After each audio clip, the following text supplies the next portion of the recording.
नमस्कार साथियों, आप सभी का स्वागत है क्षितिज लेट्स लर्न यूट्यूब चैनल पे।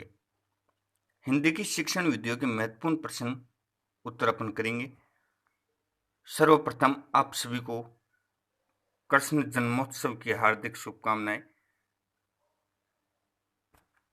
हम प्रश्नों की तरफ चलते हैं। देखिए, पहला प्रश्न हमारे बीच में बहुत ही चुनिंदा प्रश्न में छाट कर लेके आया हूँ। इन प्रश्नों को देखिए आप, इनमें से एक ना एक आपको एग्जाम में जरूर मिलेगा। देखिए, प्रथम प्रश्न की तरफ अपन चलते हैं। प्रथम प्रश्न हमारा ये है, लिखित अभिव्यक्ति की विधा है। देखो समझिए, लिखित अभिव्यक्ति की विधा है पत्र लेखन, संस्मरण लेखन, कहानी लेखन, उपयुक्त सभी।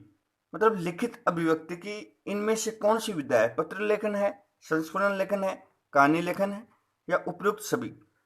तो इसमें फोर्थ आंसर होगा अपना उपयुक्त सभी, क्योंकि लिखित अभिव्यक्ति की जो विधा है वो इन तीनों ऑप्शन में सभी है, क्योंकि पत्र लेखन भी है, संस्मरण लेखन भी है, कहानी लेखन भी है, इसलिए उपयुक्त सभी ऑप्शन में आएगा। अगले प्रश्न की तरफ चलते हैं अपन। देखिए अगला प्रश्न अपना, राम पढ़ते समय कठिनाई का अनुभव करता है, वह डैश डैश डैश से ग्रसित है। मतलब राम पढ़ते समय कठिनाई का अनुभव करता है, वह किस इनमें से किस बीमारी से ग्रसित है? Dyscalculia, dysgraphia, dyslexia, dysphagia. तो ये देखिए हम समझते हैं इस बात को, क्योंकि राम पढ़ते समय कठिनाई का अनुभव करता है तो वो डिसलेक्सिया से ग्रसित है। किससे? डिसलेक्सिया से ग्रसित है वो। देखिए इसमें थर्ड आंसर हो जाएगा, क्योंकि वो डिसलेक्सिया से ग्रसित है। इसके बारे में अपन सभी प्रकार से पूरा तथ्य पढ़ेंगे। अभी देखिए इन बीमारियों के संबंध में देखो, राम पढ़ते समय कठिनाई का अनुभव करता है, वह ग्रसित किस बीमारी से ग्रसित है? डिसलेक्सिया से। अब हम समझते हैं, इसके बारे में समझते हैं अपन। ये देखिए इसके बारे में समझते हैं। डिसकैलकुलिया क्या होता है? डिसकैलकुलिया होता है गणित संबंधी अधिगम असमर्थता। डिसकैलकुलिया गणित संबंधित अधिगम असमर्थता को हम, जो गणित में अधिगम असमर्थता होती है उसे हम डिसकैलकुलिया कहते हैं। लिखने संबंधी अधिगम असमर्थता को हम डिस्ग्राफिया कहते हैं। पठन संबंधित अधिगम असमर्थता को हम डिसलेक्सिया कहते हैं। और डिस्फेजिया, वाक संबंधी अधिगम असमर्थता को हम डिस्फेजिया कहते हैं। आप इसको कॉपी में उतार लीजिए, बहुत ही इंपॉर्टेंट तथ्य है, इनमें से एक ना एक प्रश्न देते हैं। और हम विस्तार पूर्वक से कल की कक्षा में हम विस्तार पूर्वक से इसमें बात करेंगे। भाई डिसलेक्सिया क्या होता है, डिसकैलकुलिया क्या होता है, डिस्ग्राफिया क्या होता है, डिस्फेजिया क्या होता है। ये शॉर्ट में गणित संबंधी अधिगम असमर्थता को हम डिसकैलकुलिया कहते हैं। लिखने संबंधित को डिस्ग्राफिया, पठन संबंधित को डिसलेक्सिया और वाक संबंधी को डिस्फेजिया। अगले प्रश्न की अपन तरफ चलते हैं, अगले प्रश्न की ओर चलते हैं। देखिए अगला प्रश्न अपना क्या है, प्राथमिक स्तर पर बच्चों के लिए जो बाल साहित्य है उसके चयन का मुख्य आधार क्या होना चाहिए? प्राथमिक स्तर पर बच्चों के लिए बाल साहित्य के चयन का मुख्य आधार क्या होना चाहिए? छोटी रचना, रोचक विषय वस्तु, रंगीन चित्र, सरल जानकारी। तो रोचक विषय वस्तु बच्चों को, देखो छोटी रचना होने से कोई फर्क नहीं है, रंगीन चित्र हो चाहे नहीं हो, सरल जानकारी हो चाहे नहीं हो, लेकिन रोचक विषय वस्तु होगी तो विद्यार्थी को इंटरेस्ट आएगा। इसमें दो आंसर होगा। प्राथमिक स्तर पर बच्चों के बाल साहित्य के चयन का मुख्य आधार रोचक विषय वस्तु होना चाहिए। अगले प्रश्न की तरफ अपन चलते हैं। देखिए अगला प्रश्न है अपना, भाषा शिक्षण में वर्तनी संबंधी अशुद्धियों के निराकरण में उपयोगी।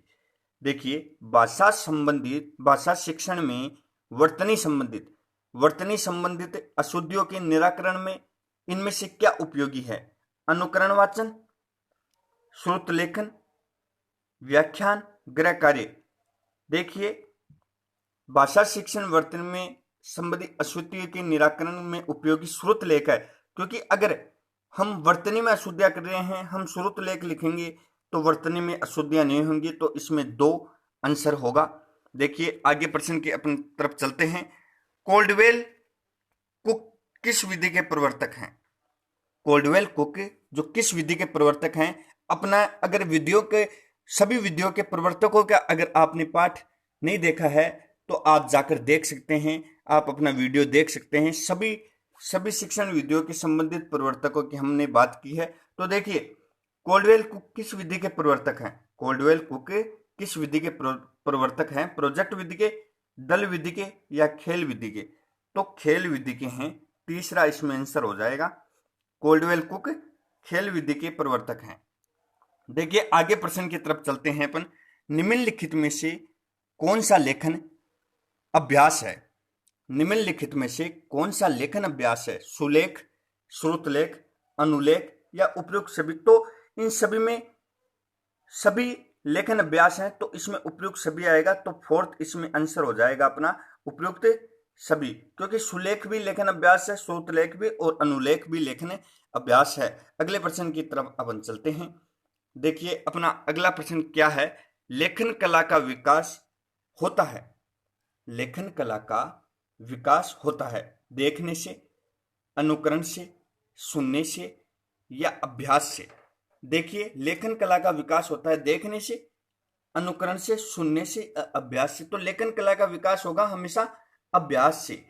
अभ्यास से होगा, तो इसका चौथा आंसर हो जाएगा, क्योंकि लेखन कला का हमेशा विकास होता है अभ्यास से। सुनने से तो भाई सुनने से तो सुनने का विकास होगा, अनुकरण करने से, देखने से विकास नहीं होगा। अभ्यास करने से लेखन कला का विकास होता है।